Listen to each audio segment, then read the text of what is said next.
어제 Mackenzie Otter Zigon 가서 Wasanpi First Nation Igdeotian.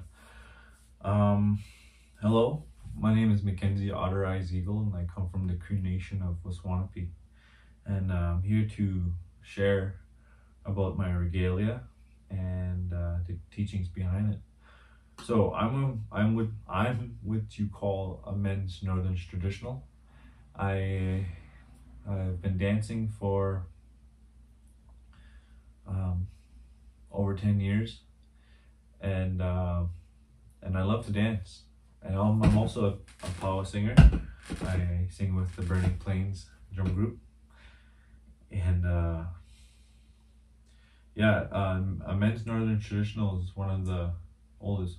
Well, the traditional dance style is one of the oldest dance styles it's in the Powwow Trail, in the circle. They are the storytellers. So when we dance, they're also the warriors dancers. They're all warriors. They're all warrior dancers. But what I was told that the men's traditionals are, when they dance, they talk about, when they're dancing, they're telling a story about the time that they experienced something on their journey. Say like they went to war, and they'll dance about that war, or they'll dance about a victory of a war. And others dance for of a harvest.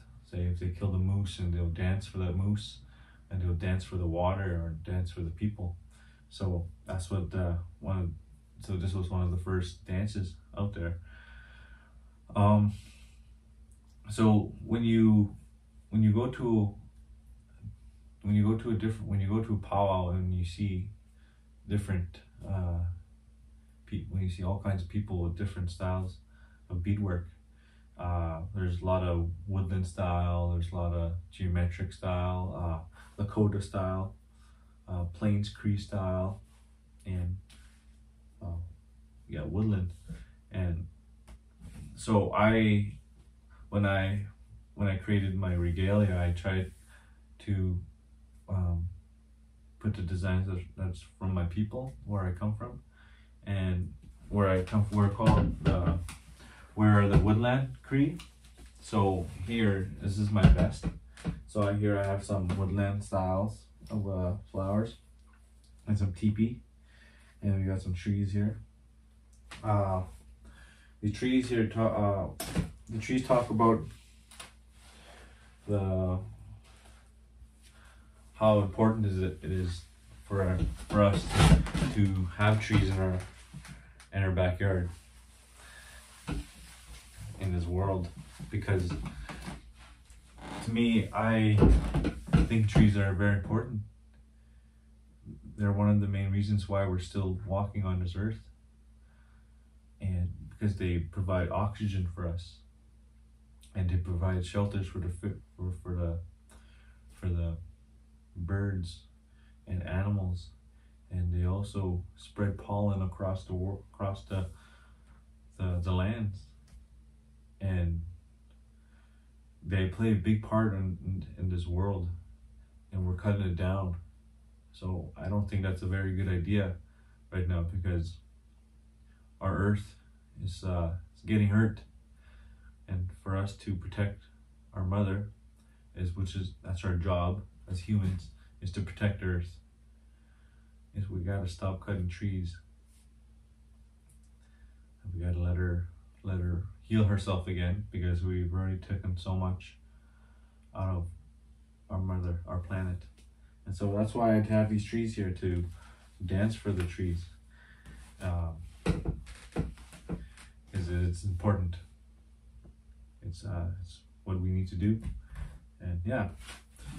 And here I got this is my choker. So my stuff's tangled here. This is my choker.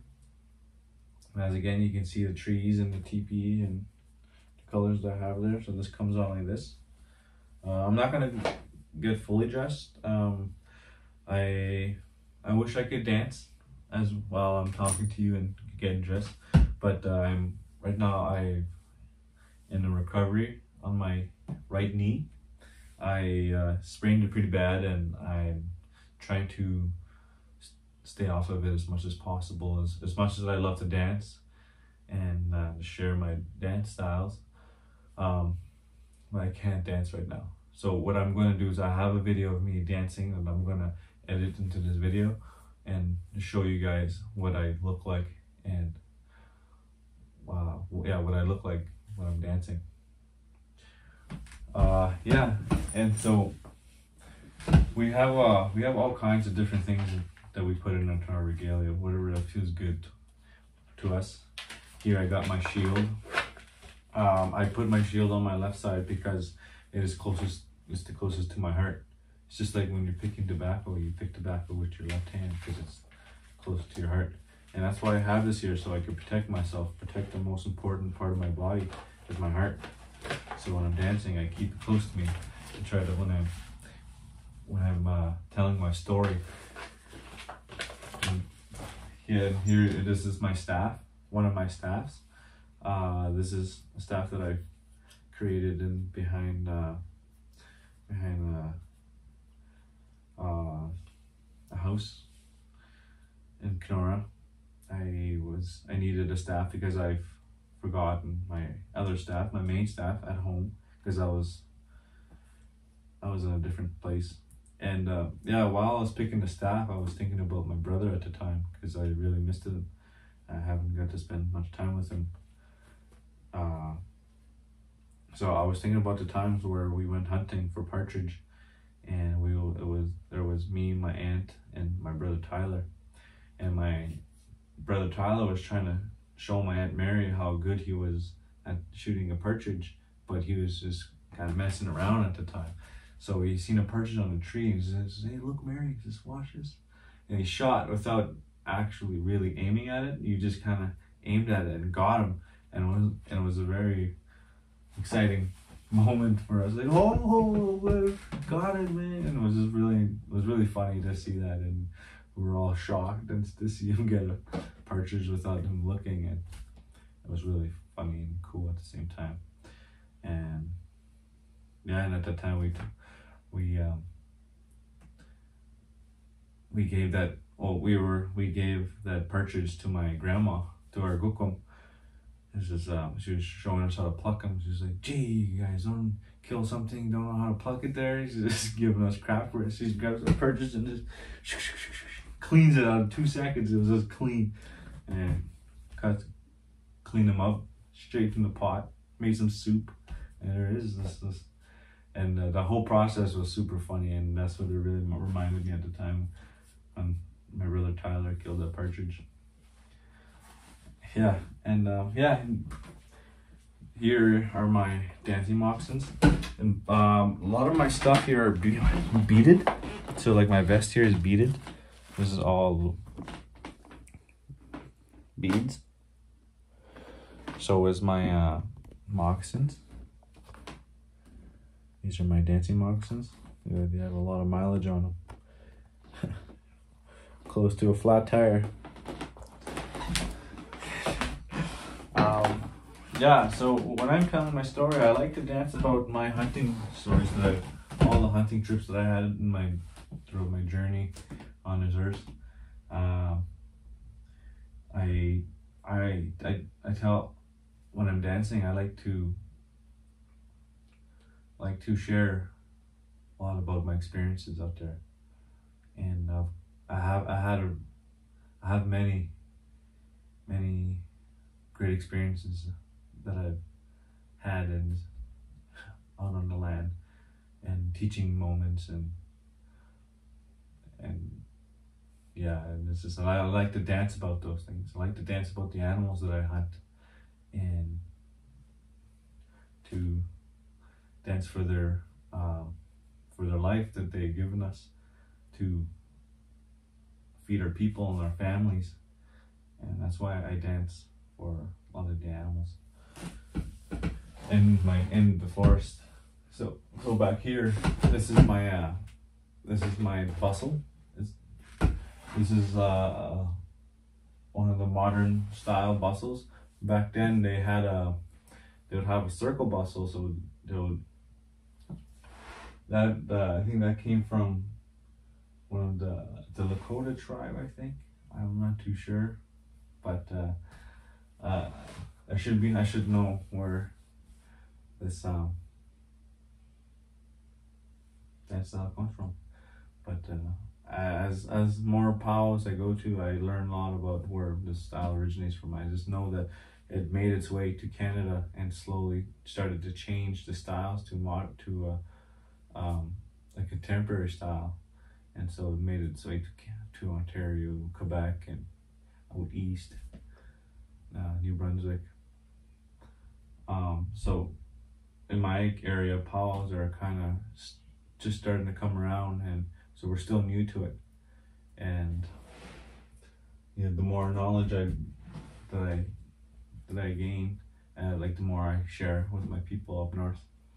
But yeah, there are two different styles out there. There's old style, traditional, and there's contemporary style. I would be a contemporary style because the contemporary, well, not because, but to tell from the difference is that the contemporary wear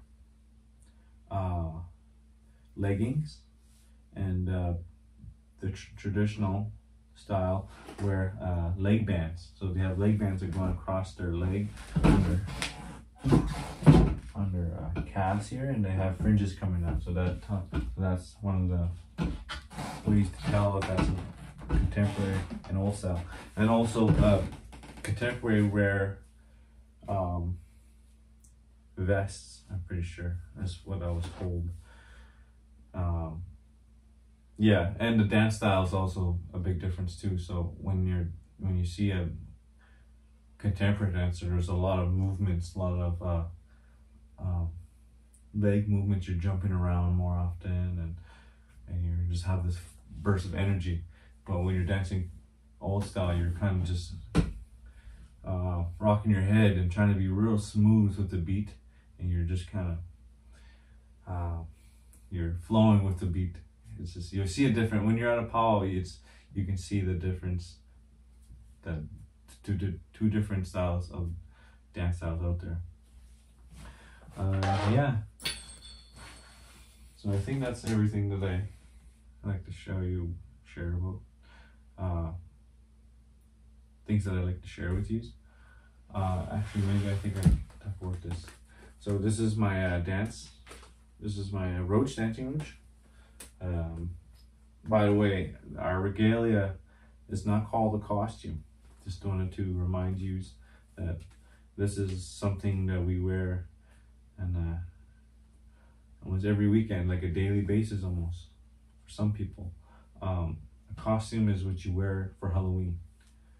This is not a Halloween costume. This is something that's a part of our culture. It's who we are, and is what we do as Indigenous people. So we just when you're out there sometime, and if you're at a powwow, just to help you guys from not getting in trouble, it's regalia, not costume. And also, when say if powwows come back around, we would like it if a lot of people would not just touch us, touch the stuff, because I know it's something you wouldn't see every day, but to us it's like, whoa, like this is something special to us. Try not to touch, try not to, grab. And pictures is also a big thing too.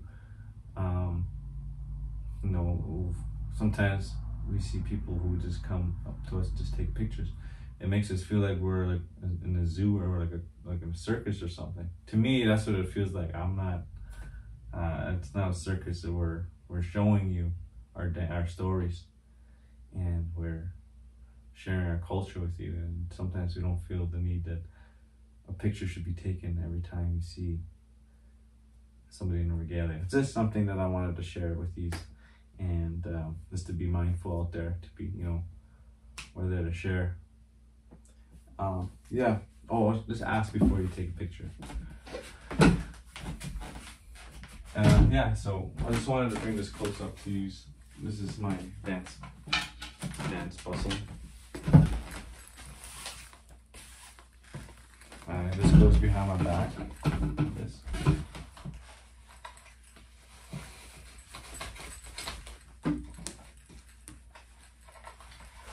Like that. And while we're dancing, these are our eagle feathers. These are specifically golden eagle.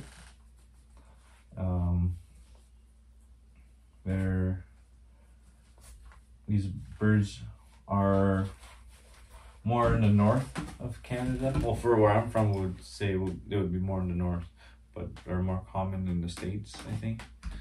But we're here. Here in North Bay, Ontario, you wouldn't see a golden eagle, because I've never seen one yet. I've been here for say 11, almost 10 years now, and there are a lot of eagles in the area, but they are bald. They do get mistaken sometimes, because when the bald eagle are maturing, they have the same look of the golden eagle. But when you take a closer look, it's not the same bird. They're related, but not the same. Yeah. So, like I said, I'm gonna attach another video onto this video. I'm gonna edit a video on this video, because I am in a recovery right now that I can't do certain movements at the moment. And yeah, so Powwow for me is